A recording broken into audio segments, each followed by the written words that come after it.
It comes down to a simple choice, really. Get busy living, or get busy dying. The Shawshank Redemption. Filmmaking is not about the tiny details. It's about the big picture. Ed Wood. Well, well, Captain Forrest Gump. I had to see this for myself. Forrest Gump. What do these three films have in common? They're among the 10 best films of 1994, according to Roger, or me, or maybe both of us, as we reveal to you and to each other our individual selections of the best films of 1994. I'm Gene Siskel of the Chicago Tribune. And I'm Roger Ebert of the Chicago Sun-Times. At the end of the show, we'll each give our individual slates of the year's best, but right now I'd like to start at the bottom of my list and work up the number 10 film on my list, open to some of the best reviews of the year, but then it didn't find much of an audience at the box office. It's called Quiz Show, and the Hollywood experts are still debating what went wrong with the marketing campaign. Everybody seemed to agree it was a remarkable film, starring Ralph Fiennes as Charles Van Doren, a bright young college teacher from the 50s who became famous overnight as a quiz show contestant and then was tempted by corrupt TV executives to help their ratings by being tipped off on the answers to questions. What's dishonest? When Gregory Peck parachutes behind enemy lines, you think that's really Gregory Peck? That book that Eisenhower wrote, a ghostwriter wrote it. Nobody cares. It's not like we'd be giving you the answers. Just because we know, you still know. The movie was about the opening wedge of a process that continues to this day, and not just in television, but all through American society, where style is more important than substance. And if you can get the ratings or sell the product or make the profits, that's the most important thing. Quiz Show was directed by Robert Redford and co-starred John Turturro as the contestant whose pride was wounded when he was replaced by Van Doren. Watching it, we could understand how the contestants were tempted, and we could wonder how strong we'd be if we were standing in their shoes. Oh, I think it's a wonderful film, too, Roger. In fact, I placed it a lot higher on my list, number 5. It's a rare American film these days about ideas. And you mentioned some of the ideas. It's also about fathers and sons. One of the really exciting parts is Paul Scofield's portrayal of Mark Van Doren and that whole sort of Brahmin society that Charles Van Doren wants to short circuit. He feels inadequate, the film suggests, and he wants to get in there, and this is his ticket to triumph over his famous family. Now number 10 on my list, and it's Gillian Armstrong's film, just here at the end of the year, of Little Women, with a superior cast, including the marvelous Winona Ryder as Jo. She's the writer among the 4 March sisters, in a first-rate treatment of the Louisa May Alcott Civil War-era classic. If I weren't going to be a writer, I'd go to New York and pursue the stage. Are you shocked? This Little Women is very much about young women living up to their potential. The story does not feel dated in any way because of the strong modern cast, including Susan Sarandon, Gabriel Byrne, Eric Stoltz. It's not all warm and fuzzy. Sibling rivalries are explored. I was completely unprepared for what a first-rate production this Little Women turns out to be. I just hope it isn't thought of as a girls' movie. It's so much more than that. Yes, it certainly is, Gene, and it's not just a children's movie either. In fact, I think adults might get even more out of it. And if you want a textbook example of great movie acting, look at this movie, then go home and rent Reality Bites and look at Winona Ryder in that film from earlier this year, and you will see 2 performances that are so diametrically different that it would be almost impossible to believe that it was the same actress. That shows real range. She is really talented, and she's terrific as Jo. She's a great talent, and it's a wonderful movie. When we come back, more of the year's very best. Continuing our special show on the 10 best films of 1994, moving up, my number 8 selection is The Shawshank Redemption, another movie that caught me completely by surprise, a prison drama that wasn't so much about prison as it was about freedom, about freeing your mind so that your body is able to follow. Tim Robbins, one of our very best actors, plays a banker sent to prison for murder he says he did not commit. And in this tough-as-nails 1940s Maine penitentiary, Robbins befriends a lifer played by the great Morgan Freeman. I understand you're a man that knows how to get things. Yeah, I'm known to locate certain things from time to time. What do you want? Rita Hayworth. What? Based on a Stephen King story, Shawshank Redemption was hugely entertaining, funny and sweet and full of surprises. I hope some Oscar nominations will be given to this picture so that audiences will be able to give it a second chance and see it in a movie theater like Quiz Show. This one didn't get the audience it deserved. I hope it gets some nominations too, starting with Tim Robbins and Morgan Freeman. Yep. And you know, they claim that the title Shawshank Redemption turned people off, but basically if they can hear what a good movie it is, maybe that will help them remember it, because you're right, this relationship between these two men, these two characters, was one of the best things in the movies Roger, this year. you and I see movies where there are plot twists and turns and we can figure them all out. This one fooled me. And I think it fooled you, too. It did fool me, too. The number 8 film on my list is one of the year's most controversial movies, Oliver Stone's blood-drenched epic, Natural Born Killers. The movie was about how the mass media exploit tragedy by glorifying a couple of serial killers. It was only a coincidence that the movie was released at about the same time the O.J. Simpson case captured all the headlines, but real life provided it with an ironic counterpoint. I'm not saying, you know, I believe in mass murder, but Don't get us wrong. Yeah, you know, we respect human life and all. but if I was a mass murderer, I'd be Mickey and Mallory.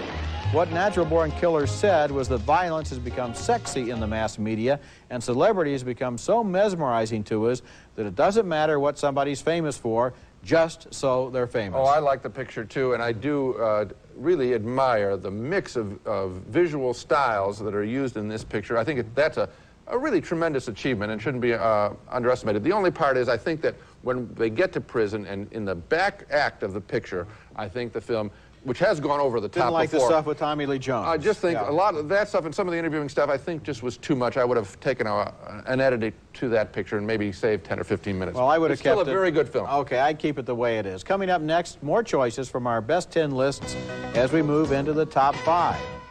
Continuing our personal list of the year's best films, the number 5 film on my list is a diabolical film noir named The Last Seduction. The movie starred Linda Fiorentino as a hard-boiled woman who joined her husband in a criminal caper, then walked out on him, changed her name, moved to a small town, and after she met a fresh male victim, began to put the pieces in place for another caper of amazing complexity and vengeance. And, of course, that's Linda Fiorentino as the scheming woman there, and what was certainly one of the best performances of the year, although because The Last Seduction played briefly on HBO, she doesn't qualify for an Oscar nomination. The Last Seduction, directed by John Dahl, was good enough to bear comparison with Double Indemnity or Body Heat. It's a real good picture, Roger, and John Dahl is really one of the exciting new names to come out of the movies in 1994. I picked on my list another picture of his called Red Rock West, which came out earlier this year. You're on your list. That's great. Yeah. And that came out way back, I think, in January or something. Again, it was first on video. Then it took critics like ourselves to give the film a boost and get it to be played in theaters. John Dahl, whichever picture you see, you're going to see a very good one, either Red Rock West or The Last Seduction. Okay, now we jump to number 4 on my list. It's a groundbreaking biographical docudrama called 32 Short Films About Glenn Gould, describing a celebrated musical life, not through some standard timeline, chronology, or greatest hits parade, but through an impressionistic series of vignettes, 32 to be exact, about the Canadian pianist who achieved notoriety by quitting public performances at age 31 because he thought they celebrated the artist more than the music. My wife has all of your records. Well, tell your wife that she has exceptional taste. Also, she's very lucky. I'm never going to sign one of these again. That's actor Colm Feore as Glenn Gould, and we meet him in a variety of situations that director and co-writer Francois Girard uses to build a mosaic of the man. I really like this film, and I admire so much the intelligence with which it was made. I'd like it to be shown in film schools around the country to inspire kids to say you don't have to tell a biography just by starting at birth and finishing at death. You know, I agree with you, Gene. In fact, this movie is on my list of the second 10 best films. It's in the top 20. And I agree with you, too, that by breaking form, he showed us here a way to kind of have little snapshots of various kinds of things in his life. Performance stuff, biographical stuff, documentary stuff, other shots that are just music and images, so that at the end you get a real good idea of who Glenn Gould was. You've gone to somebody's funeral, Roger, and you've sat there just like me, and I know this is true. Everybody's felt this way. You say, oh, why talk in this formulaic way? Tell us, everybody just get up and tell a story about the person. Then we'll know how they really lived. Absolutely. This is how you learn about a man's life. Okay, when we come back, continuing the countdown of the year's best films. 10 best films of 1994. Number 3 on my list is Tim Burton's loving tribute to a bad filmmaker, Ed Wood, about the now campy 50s director and cross-dresser who lived to make movies even though he wasn't very good at it, butchering sci-fi stories and psychological dramas with the same heavy hand. Here we meet Ed, cheerfully played by Johnny Depp in a wonderful performance as he directs a scene featuring a heavy from Ed's regular troupe of bad actors. Mistakes, however, don't bother Ed, who never made a shot he didn't think was perfect. Don't you want to do another take, Ed? Looks like Big Baldy had a little trouble getting through the door. No, it's fine. It's real. You know, in actuality, Lobo would have to struggle with that problem every day. Tim Burton, I think, identifies with Ed Wood's love affair with movie making. I rank Ed Wood this high on my list because more than any other film this past year, it communicates the joy of the filmmaking enterprise. It was also a tremendous amount of fun to watch. It was a lot of fun, and it's not on my top 10, but it's in my top 22, right. And I liked it very much. You know, after seeing this film, I went out and looked at Plan 9 from Outer Space by the original Ed Wood, and, you know, it is a bad film. Maybe the worst ever made, as many people say, but it also does communicate a love, a real zest of filmmaking in ways that a lot better films often don't do. This is why you and I have devoted our adult lives, all of our adult lives, to the movies, because we love movies as much as this guy, and we, in some level, we like them even when they're bad. And that's what Tim Burton has a feeling for, and that's why I want to put it this high. Ed Wood is a great movie for anyone. And technically, really loves the cinematography, the production design. The opening shot of the credits is a great shot. Okay, for the number 2 position on my list, I cheated a little bit. I declared a 3-way tie between blue, white, and red. The 3 features in a trilogy directed by Krzysztof Kieślowski, a Polish director who now works mostly in France. All 3 films opened in America this year, and all 3 were far more unusual, unpredictable, and interesting than the average new movie, although Red is the truly brilliant one that earned all 3 such a high place on my list. The movie stars Irene Jacob as a model who lives in Geneva. One day, because of an accident, she meets a retired judge, played by Jean-Louis Trintignant. He is a very odd man who spies on his neighbors, but somehow, for the young woman, there is a bond there, an instant communication. Vous êtes venu? Vous saviez que l'invitation était de moi? Je le voulais. Vous m'avez cherché. Pendant tout le défilé. The other films in the trilogy were Blue, starring Juliette Binoche as the wife of a famous conductor. When he is killed in a crash, she tries to disappear into an obscure quarter of Paris. And White stars Zbigniew Zamachowski as a homeless Polish man in Paris who ships himself back to Poland as luggage only to become rich and get revenge on the ex-wife who dumped him, played by Julie Delpy. Most movies are strongly plotted and know from their first frames exactly where they're going, but in these films by Kieślowski, the whole point is that we don't know where we're going, that some of the most important events in our lives happen entirely by chance. And maybe we draw the lesson that in our own lives we must also be open to change. White and Blue are available on home video. Red is still playing in theaters. It's a wonderful series of films, and I think that the point that I got out of the pictures is because there is so much chance involved, that we ought to take it a little easy on ourselves, be a little less tough on ourselves, like the judge is in this picture, like the woman whose husband dies in the first picture in Blue, which is my favorite actually of all 3, except for this great final sequences in red, which makes the whole series work so well. Again, what we're endorsing with this picture is movies that don't proceed in this straight, linear fashion. And it's a great achievement. Coming up next, our choices for the best film of 1994. Now it's time for our choices for the number 1 spot, the best film of 1994. And at the top of my list is Hoop Dreams. This is the brilliant and completely absorbing documentary about crucial years in the lives of 2 Chicago youngsters named William Gates and Arthur Agee, who dream of someday being pro basketball stars. It isn't often a movie takes the time or has the patience to allow us to grow up with its characters, but the texture of real life is right there on the screen in Hoop Dreams as we see these 2 kids recruited off the inner city playgrounds and given scholarships to a suburban school with a famous basketball program. The point is often made in the movie that Isaiah Thomas also started in the inner city and also attended this same school before going on to stardom. Then he goes to St. Joseph High School, and the guy gets cut. Say, Tom was real good. Why did he get cut? See, Tom didn't learn the fundamentals of team basketball. which is what you're learning how to play. There are setbacks along the way, including an injury for William, and Arthur has to drop out and return to the city school in his neighborhood. If he was going out there and he was playing like they had predicted him to play, he wouldn't be at Marshall. Economics wouldn't have had anything to do with him not being in St. Joe. Somebody would have made some kind of arrangement, and the kid would have still been there. Hoop Dreams was made by 3 men, director Steve James, producer Frederick Marks, and photographer Peter Gilbert, and it was an act of faith on their part. They shot hundreds of hours of film about the lives of these kids so that almost every moment of any importance is here.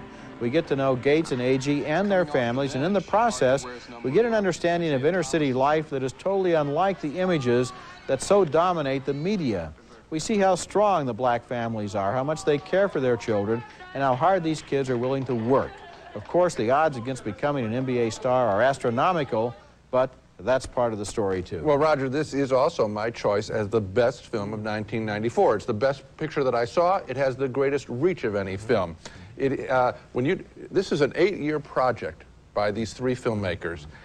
I've heard people say, oh, it's 3 hours. Well, if these guys can spend 8 years out of their lives, can you think you can spend an hour more than you spent on, let's say, seeing Richie Rich? I think you can handle that. I think audiences can handle that. The story's completely surprising. Basketball shots, a free throw, one of the most boring things in all of basketball, takes on an importance here in just the way you're talking about, where you're thinking about not just the score of the game, but what that shot will mean to the kids and their families. And their families. This movie has twists and turns in it that you wouldn't believe in a fiction film. It keeps you absolutely on the edge of your seat. You're right. You're living with these families, and they're great families.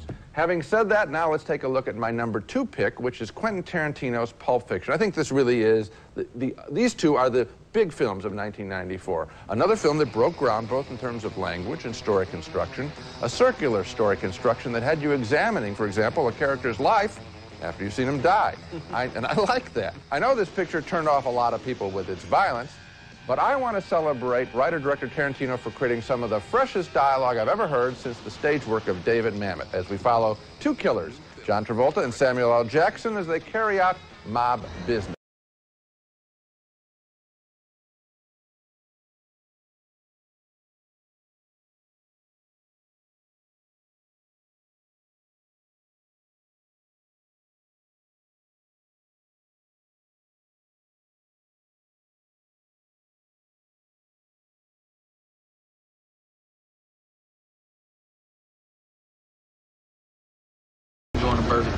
They're quite a pair, and John Travolta also has a wild date with a mob boss's wife, a date like no other in movie history.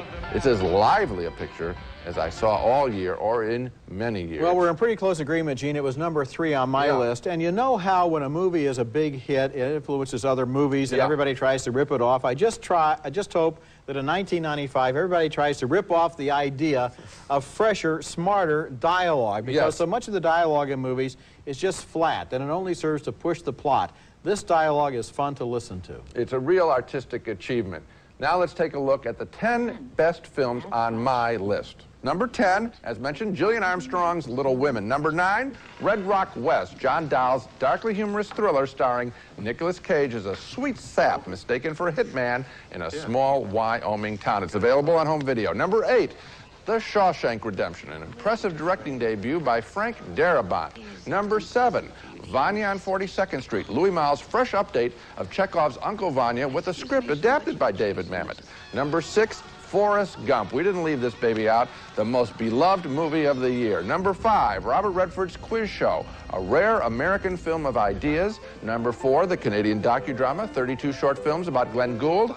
Number 3, Tim Burton's beautiful black and white Ed Wood. Number 2, Quentin Tarantino's Pulp Fiction. And my number 1 film of the year is Hoop Dreams. Okay, now let's take a look at all 10 titles on my list of the year's best films. Number 10, Robert Redford's Quiz Show, a study in corruption and temptation. Number 9, Michael Tolkin's biting satire, The New Age, starring Judy Davis and Peter Weller as an affluent Beverly Hills couple who discover the realities of unemployment. Number 8, Oliver Stone's Natural Born Killers. Number 7, Tian Zhang's The Blue Kite, another epic film from China, as that emerging nation re-examines its own turbulent recent history. Number 6, Boaz Yakin's Fresh, starring Sean Nelson in a riveting performance as an 11-year-old street kid who uses chess strategy to carry out an elaborate revenge against the drug dealers who are destroying his neighborhood. Number 5, John Dahl's The Last Seduction, with that electrifying performance by Linda Fiorentino. Number 4, Robert Zemeckis' Forrest Gump, with Tom Hanks as the simple-minded everyman who travels through 4 decades of American history. Number 3, Quentin Tarantino's Pulp Fiction. Number 2, the trilogy of Blue, White, and Red by Krzysztof Kieslowski. And number 1, the year's best film, The Wonderful Hoop Dreams.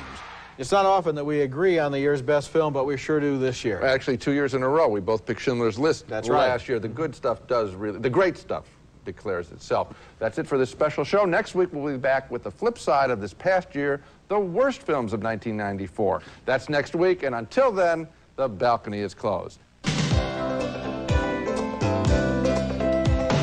It's America's favorite jelly bean, Jelly Belly, now appearing at theaters and video stores with good taste. Jelly Belly beans, try them, you'll love them. New Ricola natural herb sugar-free throat lozenges, imported from Switzerland. Same great taste and effective relief naturally. Quit chewing tobacco with Mint Snuff All Mint Chew. Mint Snuff is made from mint, not tobacco. For a store near you, call 1-800-EAT-MINT. Vicks Sinex, the only sinus spray with a decongestant, and Vicks Vapors for a feeling of complete sinus relief. For sinus, think Sinex.